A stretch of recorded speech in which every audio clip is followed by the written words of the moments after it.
इधर लाल टोपी वाले चढ़ावा चोर गद्दी छोड़ के नारे लगाते रह गए, उधर बाबा ने संभल के दंगों की खोल दी फाइल। वो लोग जो लंबे समय से योगी के सिंघम को टारगेट कर रहे हैं, अब उनके नपने का समय आ गया है। जो कालनेमी बनकर धर्म की आड़ में समूचे सनातन को बदनाम करते हैं, जो लोग आज भी कावड़ यात्रा पर सवाल उठाते हैं, हिंदू आस्था का मजाक बनाते हैं, जो दंगाइयों को बचाने के लिए सड़क जाम करने की धमकी देते हैं, सवाल है कि एक जनपद एक माफिया देने वाले, माफियाओं के सामने नाक रगड़ने वाले, उनकी कब्र पर जाकर के फातिहा पढ़ने वाले लोग अब क्या करेंगे। लेकिन आज हम कह सकते हैं माफिया को कोई संरक्षण नहीं मिल सकता, और अगर कोई संरक्षण देगा तो उसकी दुर्गति तय है, इसको भी हर व्यक्ति जानता है। बहनों और भाइयों, ये जीरो टॉलरेंस आज आप देखते होंगे, जब सरकार ने कहा कि माफिया को मिट्टी में मिलाएंगे तो माफिया मिट्टी में मिल गए।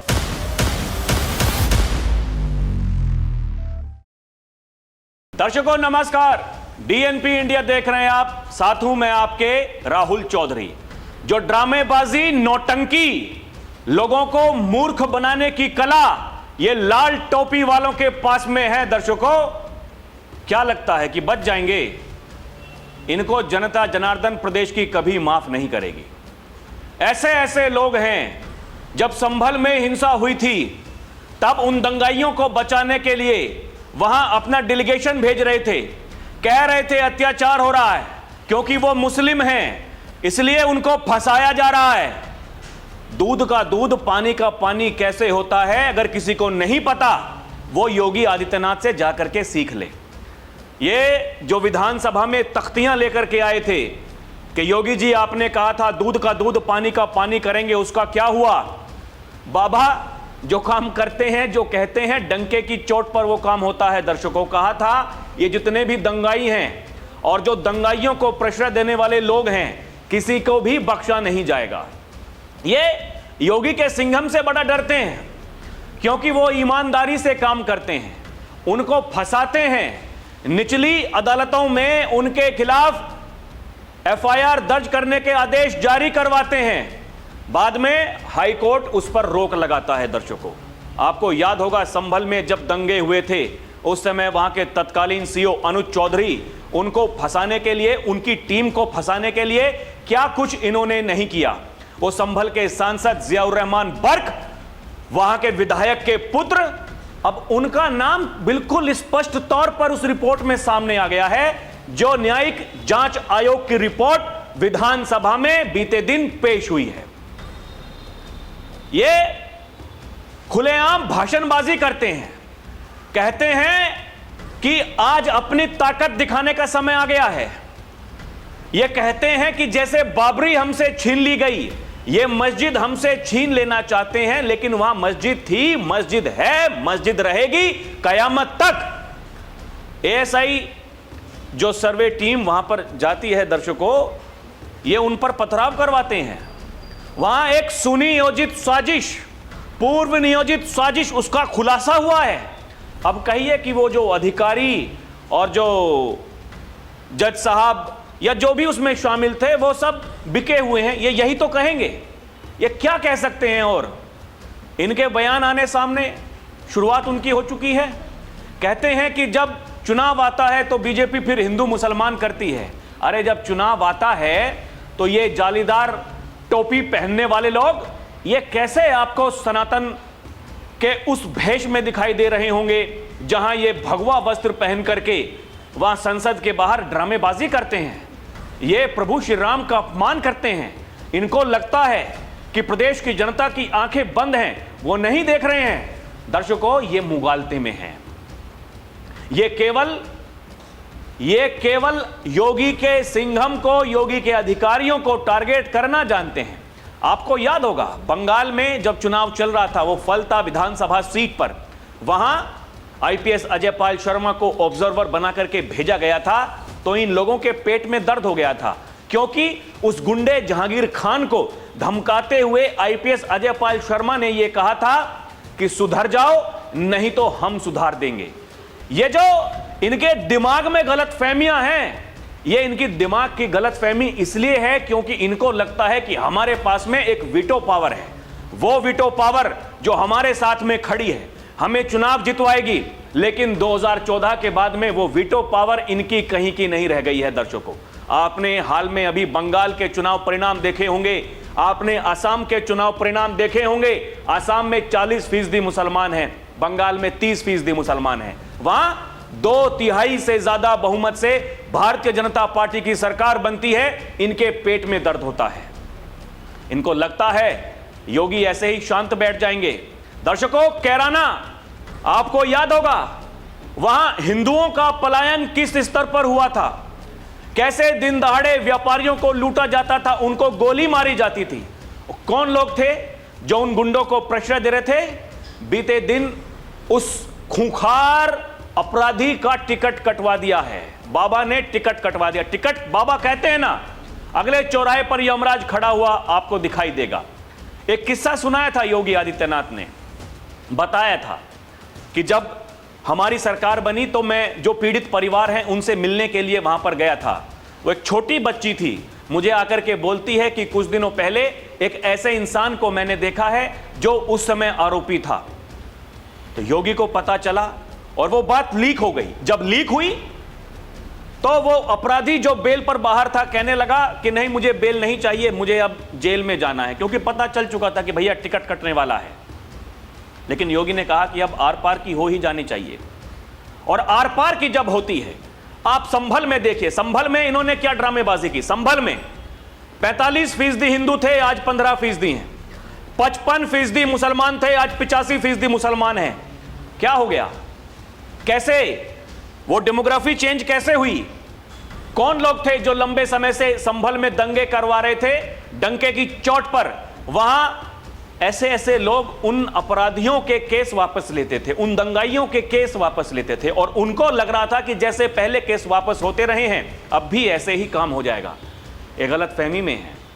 अब वो रिपोर्ट विधानसभा के पटल पर पेश हो गई है, उसमें लिखा हुआ है, ये सिफारिश की गई है, जो अपराधी हैं, जिनके खिलाफ सबूत हैं, कड़ी से कड़ी कार्रवाई होनी चाहिए। इनको क्या लगता है बच जाएंगे? जब वो सीजेएम कोर्ट का फैसला आया था, अखिलेश यादव से लेकर के जियाउर रहमान बर्क, उन्होंने अपने सोशल मीडिया अकाउंट पर योगी के सिंघा मनोज चौधरी को बदनाम करने के लिए क्या कुछ नहीं किया था। दर्शकों, इनको लगता है वो चीजें ऐसे ही थी, किसी को कुछ पता नहीं है। ये आप देखिए ना, संभल हिंसा साजिश का नतीजा, जांच आयोग ने कहा सपा सांसद और विधायक थे प्लान का हिस्सा। संभल हिंसा पर न्यायिक आयोग की रिपोर्ट ने कई बड़े सवालों के जवाब देने का दावा किया है। रिपोर्ट में घटना को सुनियोजित साजिश बताया गया है। ये देखिए, 24 नवंबर 2024 में हुई हिंसा को लेकर गठित न्यायिक आयोग की रिपोर्ट सामने आने के बाद अब जो ये लाल टोपी वाले हैं, अब क्योंकि भगदड़ तो वहां पहले से ही है, अभी ये और परेशान होने वाले हैं दर्शकों, क्योंकि रिपोर्ट में दावा किया गया है हिंसा अचानक नहीं हुई थी, बल्कि इसके पीछे पहले से तैयार की गई साजिश काम कर रही थी। आयोग ने अपनी जांच में कई लोगों की भूमिका का उल्लेख किया है और कहा कि हालात बिगड़ने से पहले माहौल को प्रभावित करने वाली गतिविधियां लगातार चल रही थीं। रिपोर्ट में सपा सांसद जियाउर रहमान बर्क, विधायक इकबाल महमूद के बेटे सुहेल इकबाल समेत कई लोगों की भूमिका का जिक्र किया गया है। साथ ही जिला प्रशासन, पुलिस की कार्रवाई को प्रभावी और संयमित बताया गया है। यह होता है दूध का दूध, पानी का पानी। और देखिए रिपोर्ट में आगे क्या बताया गया है कि सर्वे को लेकर फैलाई गई गलत जानकारी।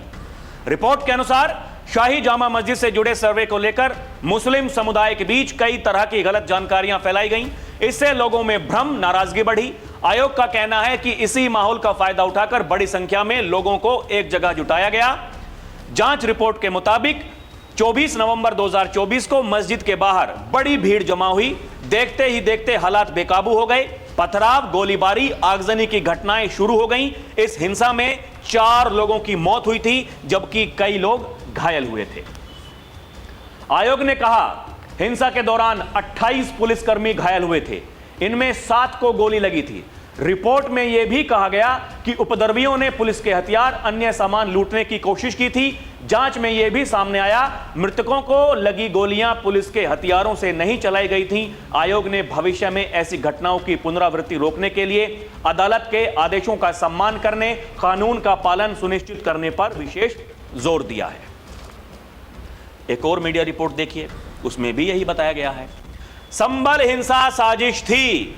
जांच आयोग ने विधानसभा में पेश की रिपोर्ट। उस दिन का सारा राज खुल गया। राज खुल गया, वही बताया गया है। रिपोर्ट में सपा सांसद जियाउर रहमान बर्क, विधायक के पुत्र सोहेल इकबाल समेत कई लोगों की भूमिका पर सवाल उठाए गए हैं। ये वही लोग हैं जो कहते हैं कि संभल में एटीएस की स्थापना नहीं होनी चाहिए। मुसलमानों को बदनाम किया जा रहा है। मुसलमान आतंकवादी नहीं हो सकता, क्योंकि एटीएस तो आतंकवादियों को पकड़ने का काम करती है।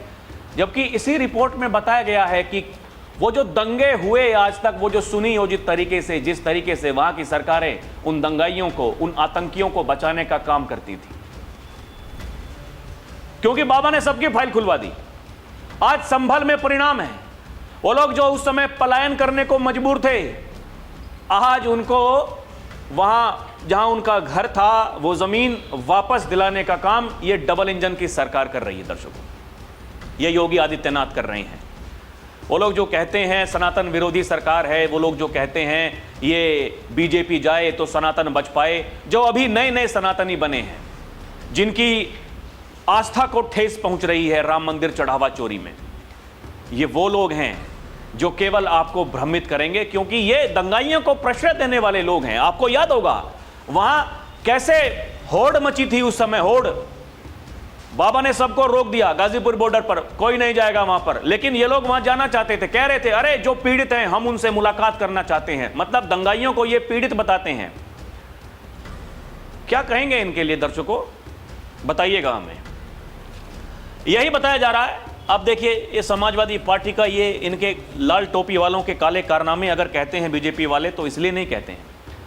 ये कह रही हैं, मतलब ये इनके नेता कह रहे हैं।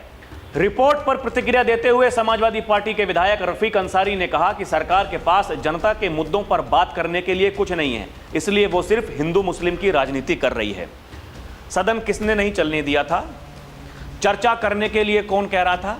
चाहे वो संसदीय कार्य मंत्री जब उनके द्वारा ली गई बैठक हो, या फिर जो सर्वदलीय बैठक हो जिसमें सभी दलों के नेता आए थे, योगी आदित्यनाथ पहुंचे थे, उन्होंने बताया था, ये कहा था हम किसी भी चर्चा करने के लिए तैयार हैं, कोई भी चर्चा आप कीजिए, कोई दिक्कत नहीं, लेकिन उसका एक पैटर्न है। आप दीजिए, जो स्पीकर साहब हैं उनको अपने पॉइंट्स दीजिए, आपको किन पर बात करनी है हम बात करेंगे। लेकिन आप देखें ना, एक मुख्यमंत्री बोल रहा है, नेता सदन विधानसभा में खड़े होकर के बोलता है, ये नारे लगाते हैं चढ़ावा चोर गद्दी छोड़, ये तख्तियां लेकर के आते हैं अपने हाथ में, विधानसभा में पोस्टर्स लहराते हैं, बाद में उसको फाड़ करके फेंक भी देते हैं। इनकी इतनी आस्था है, सदन नहीं चलने देते हैं।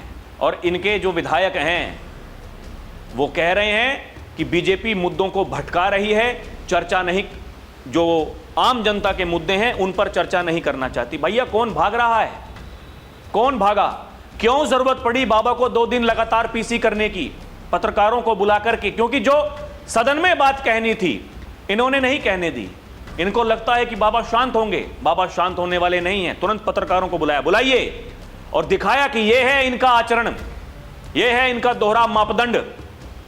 ये वो लोग जो राम भक्तों पर गोलियां चलवाने वाले लोग हैं, कार सेवकों पर गोलियां चलवाने वाले लोग हैं, ये वो लोग जो वकीलों की फौज खड़ी करने वाले लोग हैं। इनको लगता है कि ये ड्रामेबाजी करने से ये प्रदेश की जनता इनको सनातनी मान लेगी। इनको लगने ना लगने से कुछ नहीं होता है दर्शकों, वही तमाम मीडिया रिपोर्ट्स में छपा हुआ है।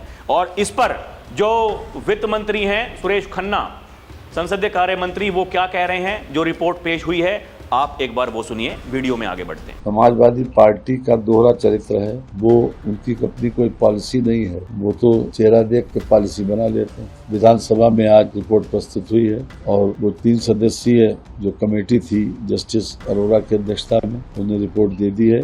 जो विधानसभा में टेबल हो, उसमें उन्होंने अपनी रिपोर्ट में कुछ लोगों को वहां दोषी पाया है। यानी विधानसभा के पटल पर अगर रिपोर्ट पेश हुई है तो अब कार्रवाई तो होगी।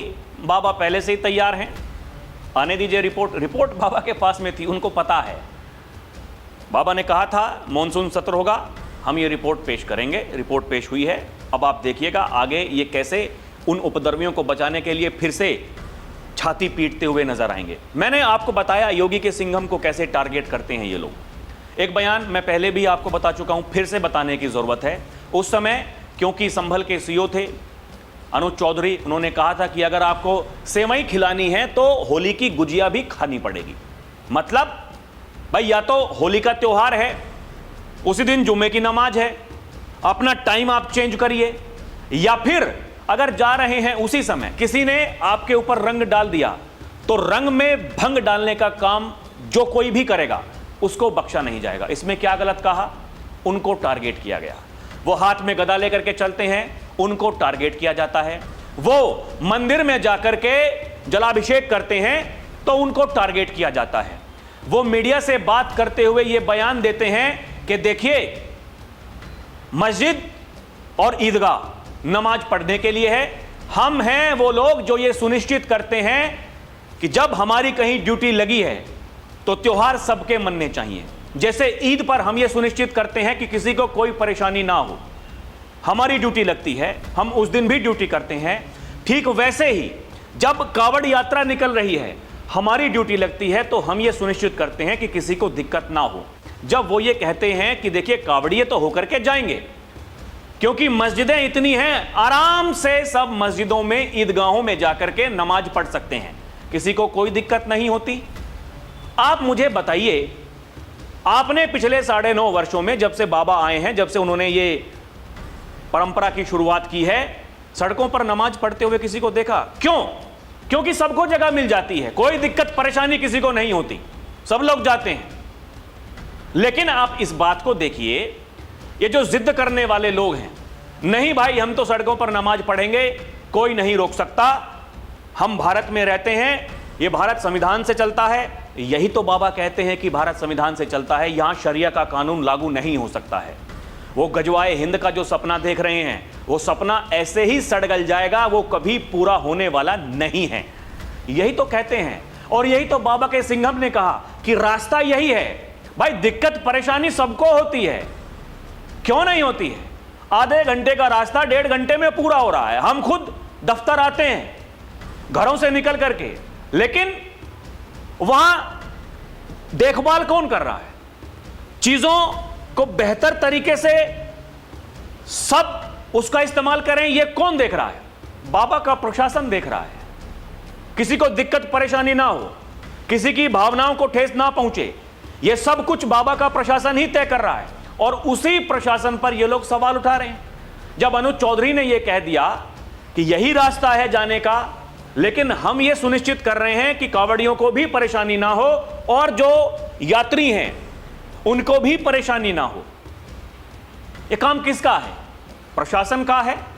अगर ये कह दिया, अब तो वो एएसपी हैं अनुज चौधरी, उनके बयान को टारगेट करके लोग देखिए क्या कुछ लिख रहे हैं सोशल मीडिया पर।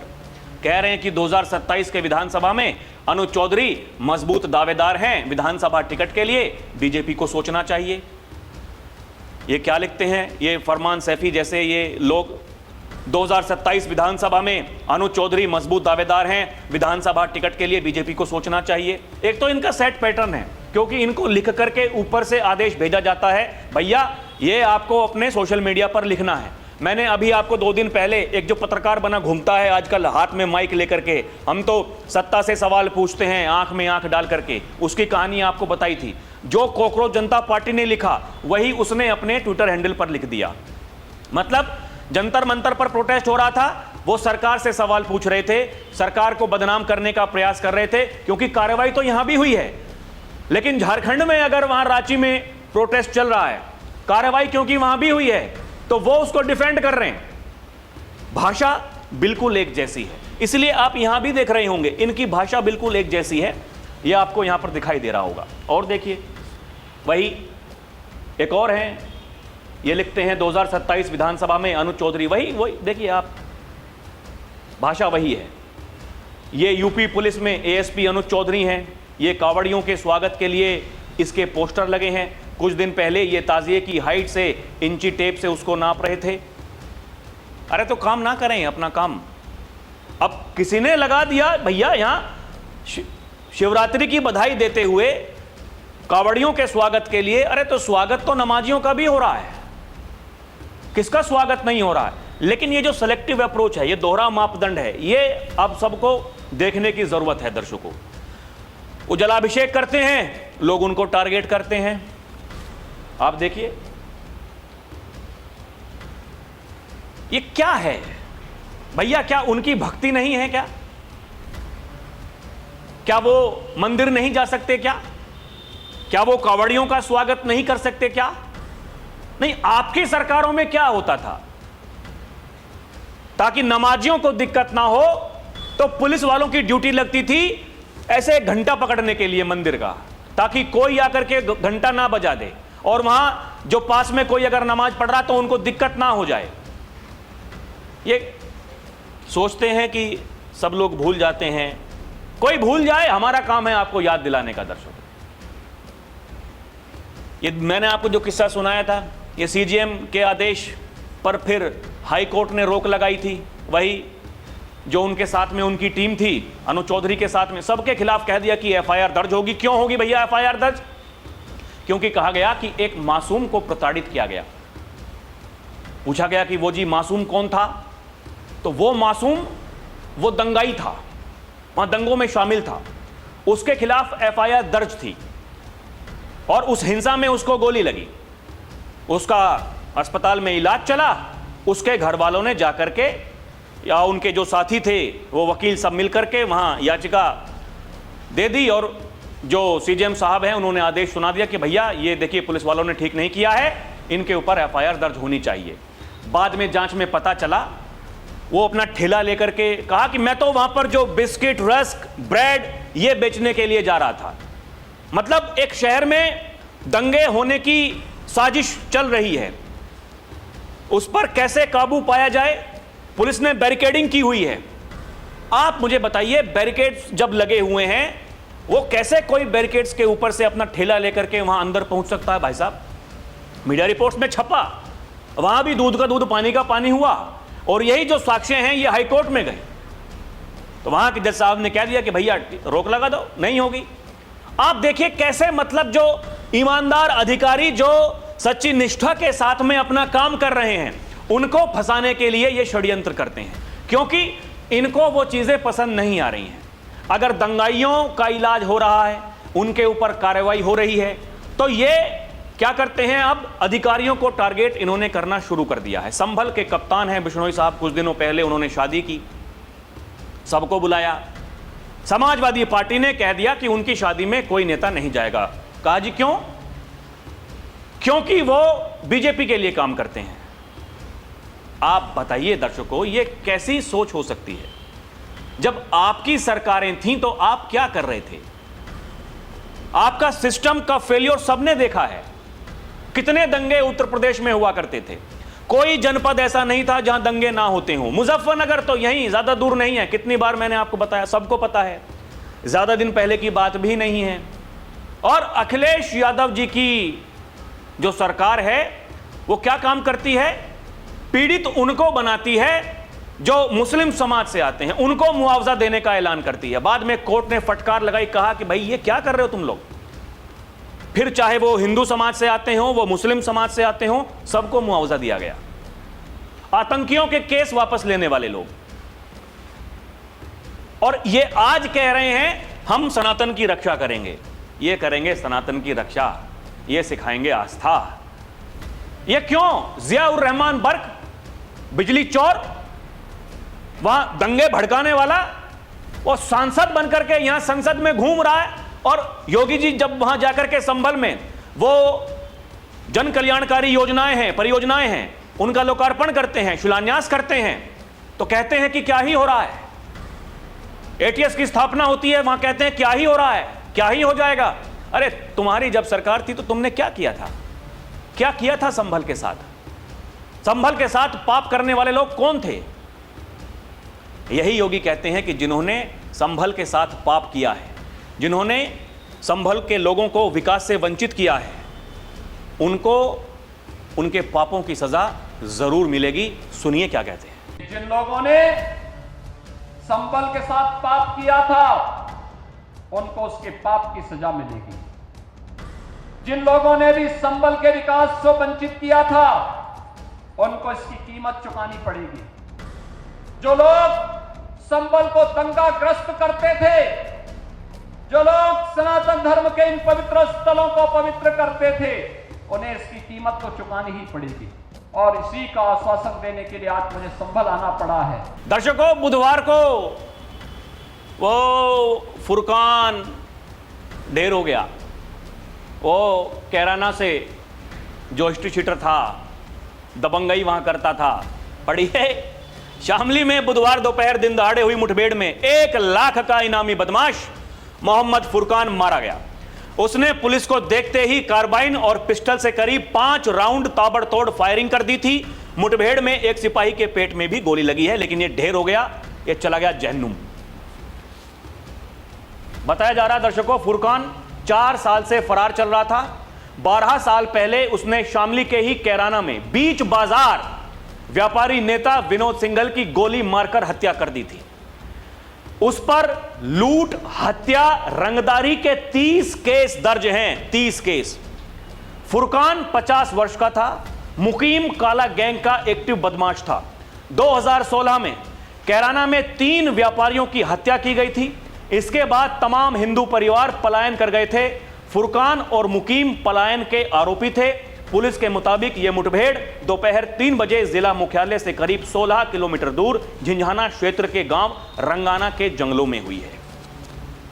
4 साल से फरार था भाई को लग रहा था कि बच जाएगा, बचेगा, क्योंकि वो व्यापारी के जो परिवार वाले थे, आप ये तस्वीर देख रहे हैं दर्शकों, बाबा उनसे मुलाकात करने के लिए पहुंचे थे। ये आश्वासन बाबा उनको देकर के आए थे, चिंता मत करिए, छोड़ूंगा नहीं, चिंता मत करिए, नहीं छोड़ूंगा।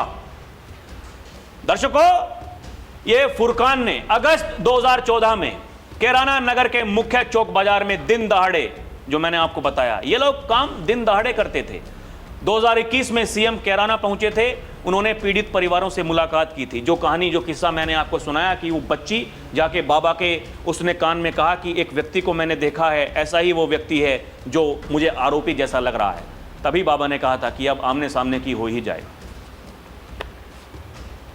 जो कप्तान साहब हैं एसपी कैराना में, उन्होंने कहा ये वही है जिसने कैराना में कभी कहर बरपाया था। ये वही है जो 10 दिन के अंदर रंगदारी मांगने के लिए जिसने 3 व्यापारियों की हत्या की थी, और इसकी जो पत्नी है और बेटा है वो भी ड्रग तस्कर हैं। फुरकान के परिवार में उसकी पत्नी रेशमा के अलावा 4 बच्चे हैं। इनमें 3 बेटे, 1 बेटी है। बेटी की शादी हो चुकी है। बड़े बेटे का नाम खफील है, वो स्मैक तस्करी का आरोपी है। फुरकान की पत्नी रेशमा भी ड्रग तस्करी के आरोप में जेल जा चुकी है। ये सब कुछ होता था किनकी सरकारों में? इन्हीं लाल टोपी वालों की सरकारों में। दर्शकों, कोई बोलेगा? हिम्मत है किसी के भीतर बोलने की? कैसे बोलेंगे? ये तो डेलीगेशन भेजते हैं अपना दंगाइयों को बचाने के लिए। देखा होगा आपने, अभी संभल के बाद में बरेली में जो वो कुत्सित प्रयास हुआ था, वो मौलाना भूल गया था उत्तर प्रदेश में शासन किसका है, उसको याद दिलाया। मौलाना जेल में है। मौलाना का इतना रसूख था कि मौलाना को कोई छूने वाला नहीं था। बताया जाता है जिस समय मायावती जी की सरकार थी तो एक बार उसको गिरफ्तार तो कर लिया था, लेकिन कुछ ही घंटों के बाद में उसको छोड़ना पड़ा, क्योंकि भाई उसके जो समर्थक, फैन फॉलोइंग बड़े खतरनाक लोग थे। वो खतरनाक लोग अब बिलों में जाकर के घुस गए हैं। इसलिए कहते हैं योगी आदित्यनाथ, जिसके दिमाग में गलत फहमी हो, गर्मी हो, वो बरेली के मौलाना से जाकर के पूछ लो, जाओ। और मैं फिर कह रहा हूं दर्शकों, जिन लोगों को लगता है इतना आसान है सब कुछ, जिन लोगों को लगता है कि बड़ी आसानी से योगी को हटा देंगे, हरा देंगे, उनके पास में योगी को हटाने का, हराने का कोई विकल्प नहीं है। कोई विकल्प नहीं है। ये जो कार्रवाई जो होती हैं, जब किसी का टिकट कटता है, जब कोई साजिश का पर्दाफाश होता है, विधानसभा में कोई रिपोर्ट पटल पर रखी जाती है। ये वो चीजें हैं, जितने ऐसे ऐसे काम होंगे योगी का कद उतना बढ़ेगा। योगी के समर्थक वो इंतजार करते हैं, अरे 3 दिन हो गए, 4 दिन हो गए, भाई बाबा का स्वास्थ्य ठीक तो है, कोई बयान उनका नहीं आ रहा है। योगी के चाहने वाले लोग इतने हैं क्योंकि वो जो जन सैलाब है वो योगी के साथ में जो दिखाई देता है वो इसलिए क्योंकि बाबा जो कहते हैं वो तो करते ही हैं, और कभी कभी जो नहीं कहते हैं वो भी करके दिखा देते हैं। मतलब कहा कम जाता है, काम ज्यादा होता है। जब जब किसी के ऊपर लठ बरसेगा, जब जब किसी की दुर्गति होगी, तब तब वो हिस्सा, वो वोट बैंक का हिस्सा की मैं बात कर रहा हूं, वो खुश होता है कि हां देखो अरे बाबा ने करके दिखा दिया। लोग तो ये भी कह रहे थे अभी जंतर मंतर पर, 3-4 दिनों के लिए बाबा को दिल्ली का अतिरिक्त प्रभार दे दो, उसके बाद देखो क्या होता है क्या नहीं होता। वो तिलचट्टे जो धमकी दे रहे थे लखनऊ आएंगे, जंतर मंतर बनाएंगे, हिम्मत है जाने की? हिम्मत है तो जाइए। बाकी दर्शकों आपको क्या लगता है हमें कमेंट करके बताएं। अभी के लिए इतना ही। देखते रहें डीएनपी इंडिया, हर खबर भरोसे के साथ। हमारी आपसे अपील है कि आप हमारे चैनल को सब्सक्राइब भी करें। बहुत बहुत धन्यवाद। जय हिंद, जय भारत, नमस्कार।